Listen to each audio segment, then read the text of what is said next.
Hello बच्चों, आज हम करेंगे रिफ्लेक्टिंग टाइप टेलीस्कोप। इसमें आता है न्यूटोनियन टेलीस्कोप और कासीगेरियन टेलीस्कोप। रिफ्लेक्टिंग, अभी तक हमने जो पीछे एस्ट्रोनॉमिकल टेलीस्कोप किया था उसमें लेंस यूज़ किया था, और लेंस जो है रिफ्रैक्शन पे काम करता है, उसमें रिफ्रैक्शन का फिनोमिना होता है। अब जो हम टेलीस्कोप करेंगे उसमें रिफ्लेक्शन का फिनोमिना होगा। इसके अंदर एक लार्ज कनकेव मिरर होता है। ये हमने एक लार्ज कनकेव मिरर बना लिया। अब यहाँ से लाइट आती है पैरेलल, यहाँ से लाइट मिरर से रिफ्लेक्ट हो जाती है। ये इधर रिफ्लेक्ट हो गई और ये इधर रिफ्लेक्ट हो गई। ये दोनों जो है लाइट रिफ्लेक्ट होती है, और हमने यहाँ पर 45 डिग्री पे प्लेन मिरर लगा रखा होता है। ये प्लेन मिरर से रिफ्लेक्ट होकर इधर आती है, ये भी प्लेन मिरर से रिफ्लेक्ट होकर इधर आती है। तो यहाँ पर रिफ्लेक्शन हुई, यहाँ पर हमने आईपीस लगाया है, आईपीस से हमको ये मिरर दिखाई दी इमेज। तो इस तरह से हमारा काम करता है न्यूटोनियन टेलीस्कोप। अब हम करते हैं कासीगेरियन टेलीस्कोप। में क्या होता है, उसमें थोड़ा सा ही फ़र्क होता है।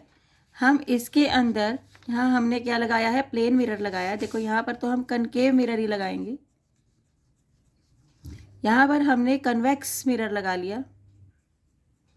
तो रे ऑफ लाइट यहाँ से पैरेलल जाएंगी, और यहाँ पर हमने एक होल छोड़ना है। यहाँ एक होल है, तो हमारा ये जो है ये यहाँ पर आता है, और यहाँ से रिफ्लेक्ट होके हमें इस होल में से जो है वो लाइट मिलती है।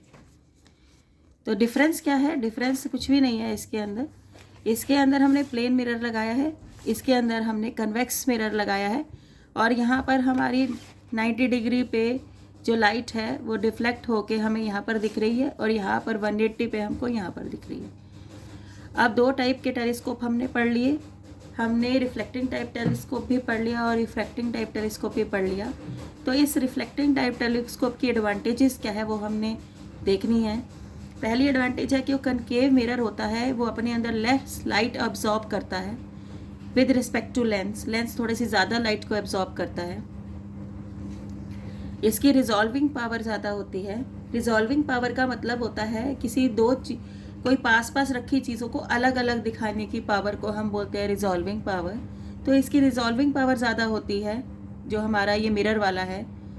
इसमें कोई क्रोमैटिक एब्रेशन नहीं होती और कोई भी सफेरिकल एब्रेशन नहीं होती। क्रोमैटिक एब्रेशन का मतलब सारी जो कलर की लाइटें हैं वो एक ही जगह पर फोकस करती हैं। अलग अलग फोकस करेंगी तो हमें अलग अलग रंग की डिफरेंट इमेजेस दिखाई देंगी। और दूसरा है सफेरिकल एब्रेशन। ये मैंने आपको पहले भी बताया था, ये एक फॉल्ट होता है जिसमें पैरेक्सियल रे और मार्जिनल रे अलग अलग फोकस पे आती हैं। पैरेक्सियल रेज वो होती हैं जो प्रिंसिपल एक्सिस के पास होती हैं, और मार्जिनल रेज वो होती हैं जो प्रिंसिपल एक्सिस से दूर होती हैं। तो ये अलग जगह पे आके फोकस कर रही हैं, और छोटी वाली जो है अलग जगह पे आके फोकस कर रही हैं, तो दो इमेजेस बन गई। तो ये चीज़ इसमें नहीं होती है, ना इसमें क्रोमैटिक एब्रेशन होती है ना स्फेरिकल एब्रेशन होती है।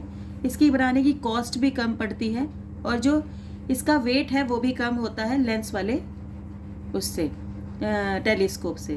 तो ये हमारे रिफ्लेक्टिंग टाइप टेलीस्कोप की क्या है एडवांटेजेस। तो ये था हमारा रिफ्लेक्टिंग टाइप टेलीस्कोप।